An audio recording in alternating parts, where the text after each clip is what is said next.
Reading Introduction to Financial Statement Analysis.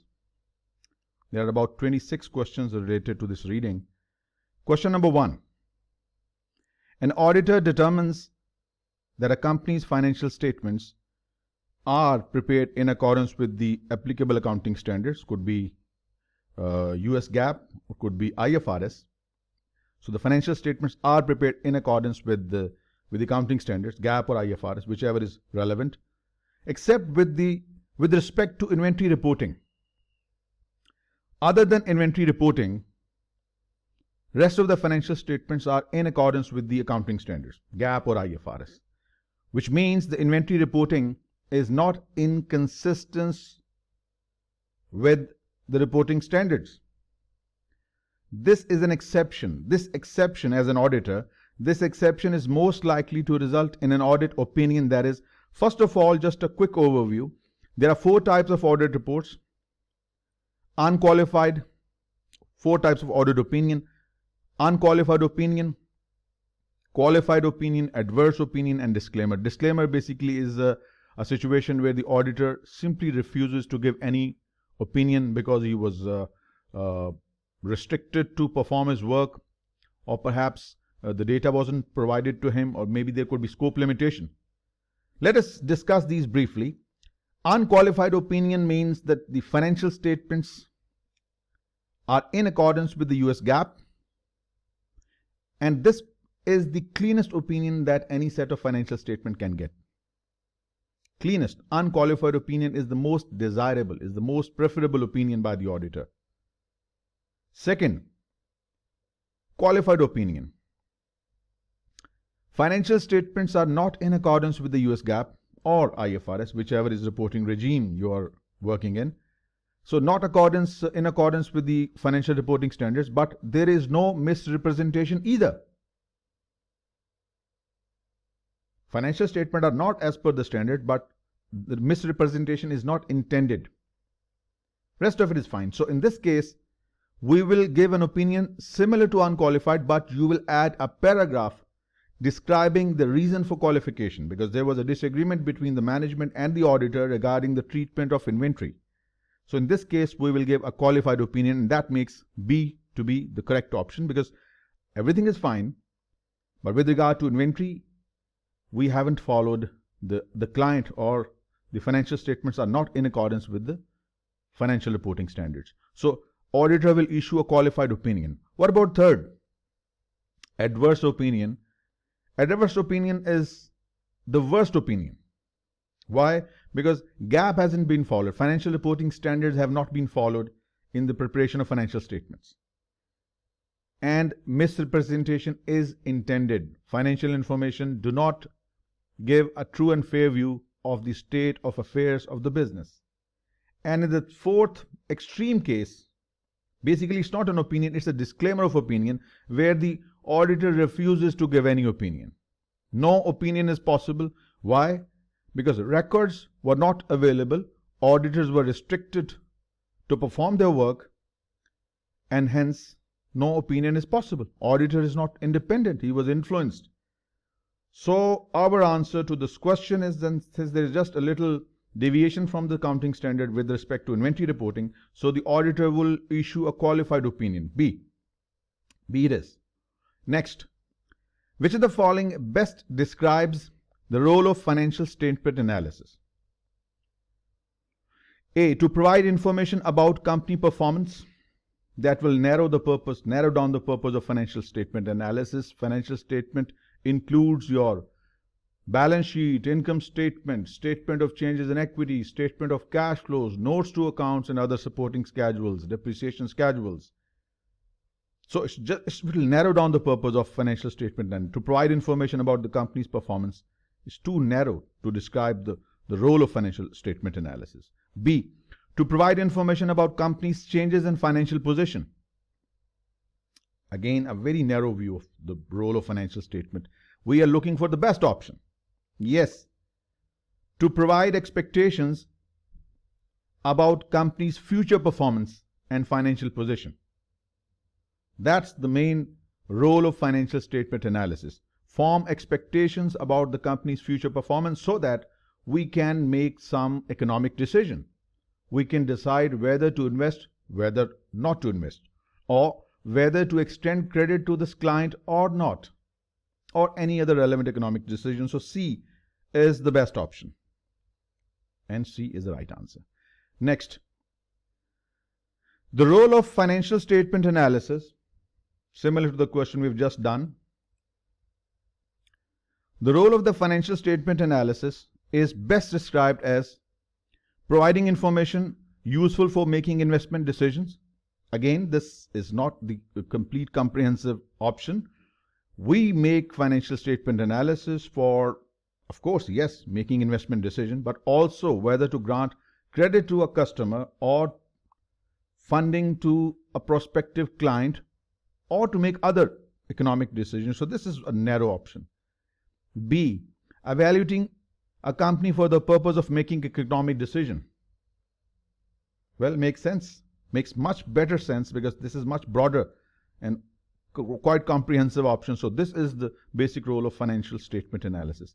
And then using financial reports prepared by analysts to make economic decisions. Again, this will narrow down the scope of financial statement analysis. We use other information other than the reports prepared by the financial statement, by the financial analyst. So that will give B to be your correct option. Next, quite a straightforward, simple question. A company's financial position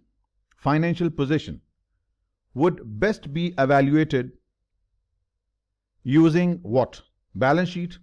Yes, balance sheet is the statement of financial position. So using balance sheet, you can have an idea about the financial position, the financial strength of the business, assets, the quality of assets, the net value of the business, assets less liabilities, equity composition. Yes, that's correct. Income statement is the statement of business performance over a stated period of time, and statement of cash flows shows the uses and sources of three categories of cash flows: operating cash flows, financing cash flows, and investing cash flows. So clearly we are looking for financial position, so that makes A to be the correct option. Next, a company's profitability for a period would best be evaluated using profitability, the results of operations. They can be evaluated using income statement, just discussed. So it's quite a straightforward question. B is the right option. The financial statements that presents a shareholder's residual claim. Well, we know the basic accounting equation. Assets is equal to liabilities plus equity. So if you make assets as your base and deduct liabilities from it, what you get is called equity. This equity is called the residual interest, also called the shareholder's residual claim. What does it mean? Let's say if your business has total assets of $100,000 and the total liabilities, current and non-current combined, $30,000. So after paying off all the liabilities, what is left is called equity or the residual claim, and this belongs to the shareholders. So if you want to calculate residual claim or the residual interest, where do you see assets and liabilities? Of course, balance sheet. Income statement is the result of your operations for a period of time. Cash flow statement shows you the various sources and uses of cash over the period of time. So clearly it's balance sheet. That makes A to be the correct option. Next, a company's profitability over a period of time is best evaluated using income statement. Repetition, excuse me for this because all these questions are from your CFA Institute online question bank, practice questions. Why I've basically selected all the available questions from this reading, Introduction to Financial Statement Analysis. Since there were just too few questions, so I just didn't make any selection from these. So I've just put them all, whether they are in repetition or not. So excuse me for that. Fine, that's B. Next, the income statement is best used to evaluate a company's financial position is assessed through balance sheet called the statement of financial position. The sources of cash, financing, investing, operating, for this we need cash flow statements. So it means A, B, they are not pointing in the right direction. The income statement is best used to evaluate a company's financial results from business activities. That's called the results of operations. So then clearly that makes C to be the correct option. Next, accounting policies, methods of preparing your financial statements and estimates used in preparing financial statements are most likely to be found where? Auditor's report, incorrect. Auditor's report contains the opinion on the financial statement, whether the financial statement are prepared in accordance with the relevant regulatory and relevant financial reporting regime, and whether they are showing a true and fair view. So clearly not. We are looking for accounting policies, methods, and estimates. They are given in the notes to financial statements, not in management commentary, management discussion analysis. So that's C. Clearly C is the correct option. Moving on. Information about management and directors' compensation are least likely, mind the word least likely, to be found in where? Auditor's report. Of course, auditor's report contains audit opinion, not the information about management and directors' compensation. Wrong. This is the least likely source of this information that you're looking for. In proxy statement, yes. And notes to financial statement will also contain some information regarding management compensation. So in proxy statement and notes to the financial statements, they are some good sources for this purpose, but of course not auditor's report. So that's least likely. That makes A to be the correct option. Moving on. Information about a company's objectives, company's strategies, and any significant uncertainty, any significant risk are most likely to be found in auditor's report. Absolutely not. This contains auditor's opinion. Notes to financial statement note, it will be found in the management commentary, management discussion and analysis. So that's a straightforward question, B. Which of the following best describes why notes that accompany the financial statements are required? Now, this is a very interesting question and I would like to spend some time on it. Which of the following best describes why the notes that accompany the financial statement are, why they are an integral part of your financial statement? Notes. Notes permit flexibility in the statement preparation. No, absolutely incorrect. Quite an offensive statement to me as an auditor. I find this offensive. You cannot use notes to rectify an apparent violation of disclosure. Like as per the US GAAP and IFRS, you have to report ABC in this order on the face of balance sheet or income statement. You have misreported or misdisclosed this information this way. You cannot justify this inappropriate disclosure through notes. Notes do not give you such a flexibility that you can distort the numbers and then try to justify this distortion through notes. No, this is actually notes just amplify, they just explain what is contained in the financial statement. Notes should never be used to justify an inappropriate information disclosure. This is a very offensive option and clearly not the right answer. B. Standardized financial reporting across companies. Notes are not used for standardization. Notes are just a way to amplify what is given on the face of financial statement. Let's say on the face of balance sheet, non-current assets called long-lived assets in the US terminology, let's say 1.2 billion.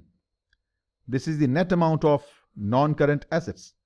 Now I would like to see the breakdown of these assets. I would like to see the fixed assets depreciation schedules, the composition of assets. For this, right in front of the number, a note number would be mentioned, maybe 17. So I will go to the notes to financial statements, scroll through, and I will see and look up at note 17. And at that particular point, I will find all the relevant information related to non-current assets. All the composition and everything related to non-current assets would be given there. So this is exactly what we use notes for. So they provide information necessary to understand the financial statement. I want to understand this $1.2 billion. I want to see its breakdown, and this breakdown will be available in note 17. So that makes C to be the correct option. All right. What type of audit opinion is preferred when analyzing financial statements? Clearly, you need the cleanest report, and this is the cleanest report. Unqualified opinion is the cleanest. It shows that there is no misrepresentation, and the company or the financial statements, they do comply with any relevant financial reporting standards, US GAAP or IFRS if you are in the IFRS based jurisdiction. So that makes C to be the correct option. Next. An auditor determines that the company's financial statements are prepared in accordance with applicable accounting standards, except with reporting respect to inventory reporting. I think this is the repetition, and this of course question might be repeating in the question bank because they've been, yes, exactly. So we know that it's going to be. So I just didn't change the numbering. I could just extract as many questions as I could. So clearly it's qualified, already discussed. All right, next. An independent audit report is most likely to provide what? Now this is debatable. Absolute assurance. Well, this is impossible. You cannot have an absolute assurance about the accuracy of financial statement. Why? Because audit is not 100% activity. We do not check every transaction. We do not test controls on every transaction. We do not check every single piece of document. We work based upon sampling, based upon our risk assessment, and then accordingly we perform our work. So this is absolutely inappropriate option. Since our work is based upon just a little sample of the whole population, based upon that conclusion we draw the overall opinion. So we cannot provide absolute assurance. This is incorrect, absolutely. Yes, reasonable assurance is most appropriate. Reasonable assurance that the financial statements are fairly presented. Absolute assurance is not possible. So an independent audit report is most likely to provide a reasonable assurance that financial statements are fairly presented. Why not C? A qualified opinion with respect to transparency of financial statement. Why we will qualify unless there is a specific reason to do so? B, of course, is the right answer. Interim financial reports released by a company are most likely to be interim financial reports are reports generated quarterly or semi-annually, depending upon the regulations in your particular jurisdiction. Like Securities Exchange Commission of Pakistan requires listed companies to submit their financial statements every 3 months. That is quarterly. Of course, financial audit is conducted only once. So it means the 3 set of financial statements for quarter 1, 2, and 3, they are unaudited. And the 4th one, inclusive, that's the set of complete financial statements for the whole year, they are audited. So interim financial reports released by the company are most likely to be unaudited, because every 3 months we cannot ask our auditors to come and audit. So normally the quarterly financial statements are unaudited. Only the final financial statement for the whole period, they are audited. So most likely such financial reports are unaudited.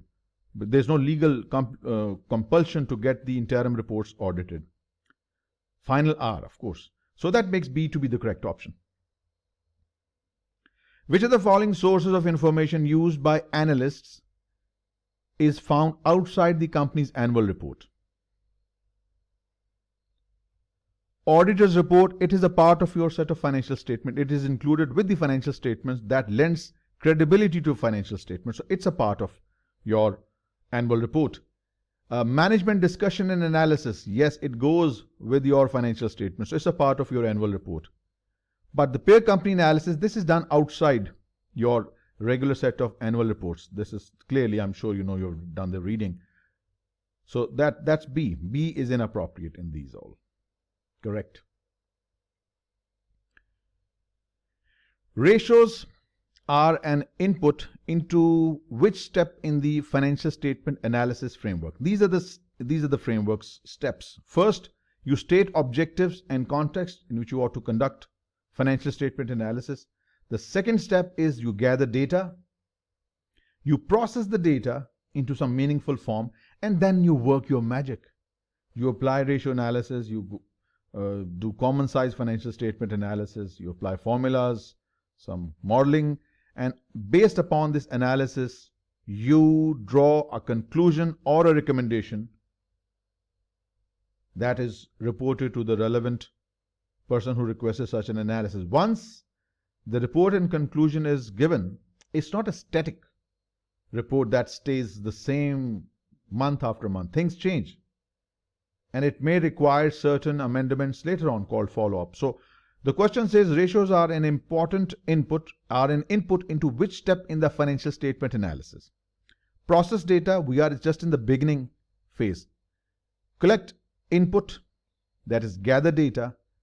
Ratio analysis is applied when the data is processed and we analyze it and interpret it using some ratios. So this clearly is in step 4, analyze and interpret the processed data. That makes C to be the correct option. Next, which phase in the financial statement analysis framework is most likely to involve producing updated reports and recommendations? Updated, mind the word updated. Let's go back. Report, the conclusions or recommendations, they're not static. Things change. We are living in a dynamic world. Things change. Numbers on the financial statements, they change. Circumstances change. Economic variables change. Industry specific to our attention, it might undergo some changes. So that might require some updation. The follow-up phase, the last one, this involves gathering information and repeating the analysis to determine whether it is necessary to update reports and recommendations. So follow-up is the last. So basically this is A. Which phase in the financial statement analysis framework is most likely to involve producing updated reports and recommendations? Follow-up. And it follows all these 6 steps we just discussed a little while ago. Interim reports most likely are audited, most likely are unaudited. They include a full set of financial statements and notes. Normally it is done in the case of final financial statement for the whole period, for the whole year. Yes, that is most likely true. Interim reports are issued semi-annually or quarterly. So that makes B to be the correct option. Next. Notes to financial statements most likely include what? A discussion of significant trends, events, and uncertainties that affect the operating result. This is included in management discussion and analysis, not in notes. An auditor's opinion as to the fair presentation of financial statements. This is clearly a part of audit opinion, audit report, not B as well. Then notes to financial statement most likely include what? Supplementary information about accounting policies related to revenue recognition, the methods and estimates. Correct. C is the correct option. The financial statement that would be most useful to an analyst in understanding the changes that have occurred in company's retained earnings over the year is a statement of changes in retained earning. Comprehensive income is basically sum of 2 statements, your income statement and other comprehensive income. Financial position is the balance sheet. Since we want to see the changes in retained earning, for this the best statement is statement of changes in equity. What is the statement of changes in equity? A statement that shows the reconciliation between the opening balance of equity accounts and the closing balances. What are the components of equity accounts? You have common stock, additional contributed capital, any capital reserve, any revenue reserve, dividend equalization reserve, asset replacement reserve, debenture redemption reserve. You would have other comprehensive income, treasury stock. All these are component of your equity. So you show a reconciliation of opening balances and closing balance and all the changes that have occurred over the period. One of these columns will involve your retained earnings, and all the changes in the retained earning over the period can be seen from this statement. So changes in equity is the right option, so that's C. Inherent risks in an investment are most appropriately evaluated in which step? Inherent risks in an investment are most appropriately evaluated in which step of the financial statement analysis framework? So where does it fall in the steps that we discussed a little while ago? First, we state objectives and context, then we gather data, then we process the data, then we analyze and interpret the processed data, and then we report the conclusion and recommendation, then follow up. Now, what we want to see is we want to just evaluate the inherent risks in an investment. That's the part of the nature of the investment we are making. We want to assess it. We want to evaluate this. Now, clearly, this is something that will come up much later, not at the objective statement stage, not at the gatheration, when you gather the data, when the data is accumulated, not when the data is processed. It occurs when we have analyzed the data, and now we are trying to report what we have concluded and what we want to recommend it. So at this point, we will evaluate the inherent risk, and this is what we need to include in our conclusion and recommendation. So this evaluation of risk comes here. Appropriate input relating to risk is to be given in the recommendation and conclusion. Right? So that makes A to be the correct option. All right, next. Reviewing the management discussion and analysis section of your annual report is important. Why? Because it provides future revenue projections. There is no such requirement that the firms need to report or disclose their future revenue projections.